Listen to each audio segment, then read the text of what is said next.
안녕하세요. 오늘의 책은 러시아의 대문호 도스토옙스키가 쓴 죽음의 지배 기록입니다. 죄와 벌 같은 유명한 작품보다는 덜 알려졌지만 그에 못지않은 숨은 명작입니다. 제목에 있는 죽음의 집은 감옥을 말하는데요. 한 인물의 수감 생활을 1인칭 시점에서 써내려간 작품입니다. 도스토옙스키 본인도 감옥에 수감된 적이 있는데요. 사회주의를 이야기하는 모임에서 활동한 일이 고발당해 사형 직전까지 갑니다. 다행히 사형은 면하지만 수용소로 이동해 4년간의 감옥 생활을 하죠. 그곳에서 그가 겪은 일이 이 책에 투영되어 있습니다. 그런데 자기 입으로 직접 그 이야기를 전하진 않아요. 소설의 형식이 굉장히 독특한데 작가가 내세우는 주인공이 있고 그 주인공이 죽기 전 노트에 남긴 글을 제3자가 정리해서 독자에게 전달해주는 형식입니다. 이 소설은 인간 백과사전이라고 느껴질 만큼 아주 다양한 인간 군상이 나옵니다. 모두가 저마다의 이야기로 울림을 주고 같은 인간으로서 공감할 만한 포인트도 많습니다. 그럼 이 책에 대한 이야기 본격적으로 나눠보겠습니다. 이 책의 내용을 아우를 수 있는 소재로 인간성을 정해보았는데요. 인간성에 어떤 것이 있는지 이 책을 보면서 세 가지로 정리를 해보겠습니다. 주인공 알렉산드르 페트로비치는 아내를 살해하고 자수한 뒤 감옥에 수감됩니다. 처음 감옥에 도착했을 때 그는 감옥에서의 생활이 생각보다 힘들게 느껴지진 않았지만 수감자에게 부과되는 강제 노동에 대해 이렇게 말합니다. 나는 강제 노동의 어려움이 고달픔과 끝없음 때문이 아니라 의무적으로 강제적으로 해야 한다는 점에 있다는 것을 깨닫게 되었다. 농부도 이와 비교할 수 없을 정도로 많은 일을 한다. 그러나 농부는 자기 자신을 위해 일을 하는 것이므로 자기 자신을 위해서는 완전히 아무런 소용도 없는 강제 노동에 시달리는 죄수보다 훨씬 수월할 것이다. 가장 참혹한 형벌로 사람을 벌하고 싶다면 전적으로 쓸모없고 무의미한 성격을 노동에 덧붙이는 것만으로도 충분하다. 여기서 알 수 있는 인간성의 가장 중요한 핵심은 바로 자유입니다. 자유를 갈망하는 게 인간이라는 거죠. 수감자들이 원한 자유란 자신에게 도움이 되는 일을 자신이 선택해서 하는 삶이었을 겁니다.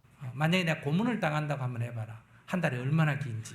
건강해지고 싶은 사람은 아무리 힘든 운동이라도 다 해내지만 누가 시켜서 하는 일이라면 즐거워할 사람은 없겠죠. 죄수들은 자기의 운명을 현실적인 삶의 일부로 받아들일 수 없다. 그들은 자신이 집에 있다고 느끼는 것이 아니라 손님으로 왔다고 생각하기 때문이다. 손님으로 온 죄수들은 감옥에서의 노동을 자신의 일인 것처럼 할 수 없습니다. 밖에 놔두고 온 자기만의 인생이 있고 언젠가는 추록을 할 거니까요. 군대에서 간부 마인드와 병사 마인드가 다른 것도 같은 맥락입니다. 직업군인인 간부는 군대가 곧 자신의 삶이지만 병사에게 군대는 거쳐가는 곳입니다. 그래서 간부가 병사한테 군대에서의 삶에 최선을 다하라고 연설을 해도 병사의 마음 깊은 곳까지는 먹히지 않는 거죠. 일을 할 때 주인의식을 가지라는 말도 마찬가지입니다. 말단 직원에게는 먹히지 않죠. 자유는 지금 내 상황이 내가 선택한 것으로 받아들여질 때, 그래서 기꺼이 이 일에 나를 담그고 싶고 책임을 지고 싶을 때 비로소 생기는 감정입니다. 이렇게 자유는 감옥과 같은 외부의 억압에 완전히 눌려 없어지는 것처럼 보이지만 외부의 억압에도 불구하고 누릴 수 있는 자유가 있습니다. 바로 나를 다스릴 줄 아는 자유입니다. 주인공이 있던 병실에 유명한 강도가 오게 됩니다. 오르로프라는 사람인데요. 주인공은 전에 보았던 또 다른 유명 강도를 떠올리며 두 사람을 비교합니다. 나는 이미 강도의 두목이었다는 어떤 유명한 사람을 만나본 적이 있는데 그 사람은 완전히 짐승이어서 당신이 그 옆에 서 있다고 한다면 본능적으로 무서운 존재가 있다는 것을 예감할 수 있을 것이다. 그러나 정작 그가 나를 놀라게 한 것은 정신적인 우둔함이었다.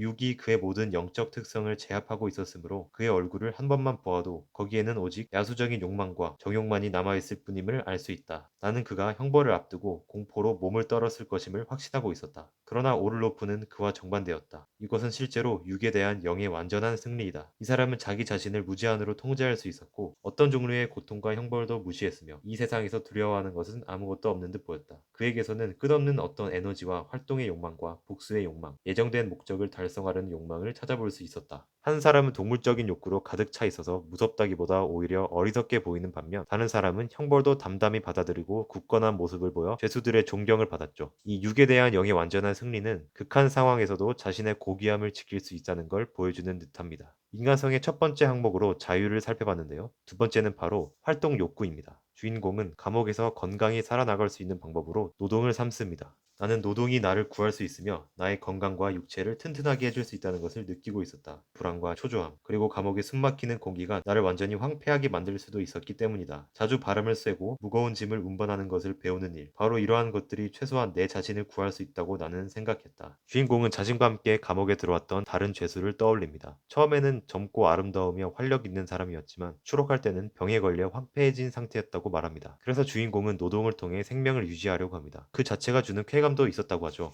우리는 무거운 나무 방망이를 쥐고 석고가 든 상자를 앞에다 놓고 그것을 두드리기 시작한다. 이것은 아주 즐거운 일이었다. 잘 부서지는 석고는 순식간에 반짝반짝 빛나는 하얀 먼지로 변하고 아주 쉽사리 가루가 되어버리는 것이었다. 우리는 무거운 망치를 휘둘렀고 그러면 우리 자신도 그렇게 되어 즐거워지는 듯한 그런 부서지는 소리가 들렸다. 마침내 우리는 피로해지지만 동시에 가벼운 마음이 된다. 두 뺨은 붉어지고 혈액은 빨리 순환한다.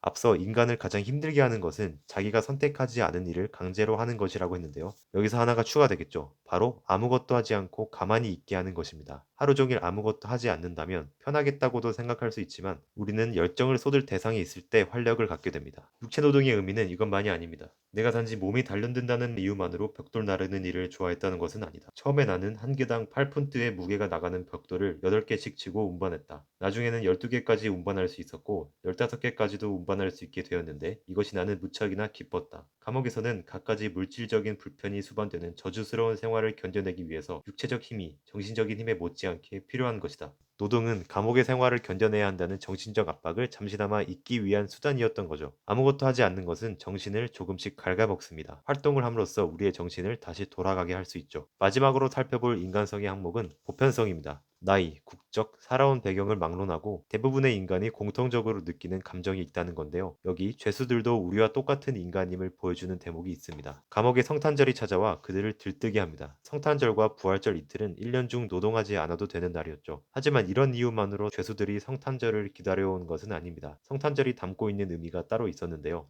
이 대제일에 원래 있는 선천적인 경건함을 제외하고라도 죄수들은 이 제의를 지킴으로써 자기가 모든 세계와 접하고 있으며 그래서 자기들은 결코 버림받은 사람도 죽어가는 사람도 빵 부스러기 같은 사람도 아니라는 것을 감옥에도 다른 사람들에게 있는 것과 같은 것이 있다는 것을 무의식적으로나마 느끼고 있었다. 죄수들은 갇혀 있다고 해서 감정이 사라진 사람들이 아닙니다. 여전히 바깥 세계와 연결돼 있죠. 그들에게 성탄절 맞이란 그들이 세상과 연결돼 있다는 것을 확인하고 연결이 끊어지지 않도록 노력하는 행위였을 겁니다. 성탄절 다음 셋째 날 죄수들이 준비한 연극 공연이 열리는데요. 이 장면이 저는 이 책의 하이라이트라고 생각합니다. 그동안 노동에 찌들어 있던 죄수들이 앞서서 연극에 필요한 의상을 구하고 배우를 고르고 연기를 연습합니다. 연극이 시작될 무렵 극장은 발 디딜 틈도 없이 사람들로 꽉 차고 모두가 숨죽여 공연을 기다립니다. 마침내 연극이 시작되고 배우들은 숨겨왔던 재능을 발산하기 시작하는데요. 배우들의 연기는 너무나 훌륭해서 쉼없이 관객들의 환호가 터져나올 정도였습니다. 주인공은 이렇게 말합니다. 배우들의 이러한 즉흥적인 연기를 보면서 경탄할 수도 있지만 자연스레 이런 생각이 들기도 한다. 얼마나 많은 재능과 실력이 가끔은 아무런 쓸모없이 부자유와 힘겨운 운명 속에서 파멸해 가는가 하고 말이다. 배우들은 죄수의 신분이지만 죄를 짓지 않았더라면 그들의 재능이 어떻게 쓰였을지 모르는 일입니다. 죄수들뿐만 아니라 자기가 잘하는 것, 좋아하는 것을 모른 채 살아가는 많은 사람들에게도 해당되는 이야기죠. 이렇게 훌륭한 연극 공연을 본 죄수들은 어린아이처럼 기뻐하고 모두가 즐거운 상태로 밤을 보내는데요. 그 상황이 이렇게 설명되어 있습니다. 우리 모두는 만족해하면서 배우를 칭송하기도 하고 하사관에게 감사하기도 하며 헤어진다. 다투는 소리는 들리지 않는다. 모두들 일찍이 없던 만족감으로 마치 행복에 젖은 듯 여느 때와는 다르게 고요한 마음으로 잠이 든다. 무슨 일 때문에 그렇게 느껴지는 것일까? 이것은 나의 상상에서 나온 꿈이 아니다. 이것은 진실이고 사실이다. 이 같은 불행한 사람들에게도 잠시나마 자기식대로 살 수 있는 것, 인간답게 웃을 수 있는 것, 한순간이라도 감옥 같지 않은 현실을 느끼는 것 등이 허용됨으로써 그들은 잠시나마 정신적으로 변화하게 된다. 영원히 이곳에 있는 것은 아니다. 고작 몇 년 동안의 일이 아니겠는가 라고 생각하면서 나는 다시 머리를 베개에 묻었다. 이 장면에서 저는 영화 쇼생크 탈출이 떠올랐는데요. 주인공 앤드류가 감옥 전체로 오페라를 방송하죠.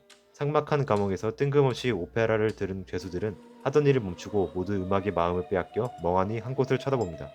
누구에게나 원초적인 아름다움을 느낄 수 있는 본능이 있다는 걸 보여주는 감동적인 장면입니다. 이 책의 연극 공연도 그렇습니다. 희망 없는 공간에서도 마음의 위로를 주는 예술의 힘을 느낄 수 있죠. 이 책을 읽어보실 분들이라면 꼭 이 연극 장면 놓치지 않길 바랍니다. 지금까지 도스토옙스키의 죽음의 지배 기록 첫 번째 리뷰였고요. 다음 영상에서 이 책을 또 다른 주제로 풀어보겠습니다. 감사합니다.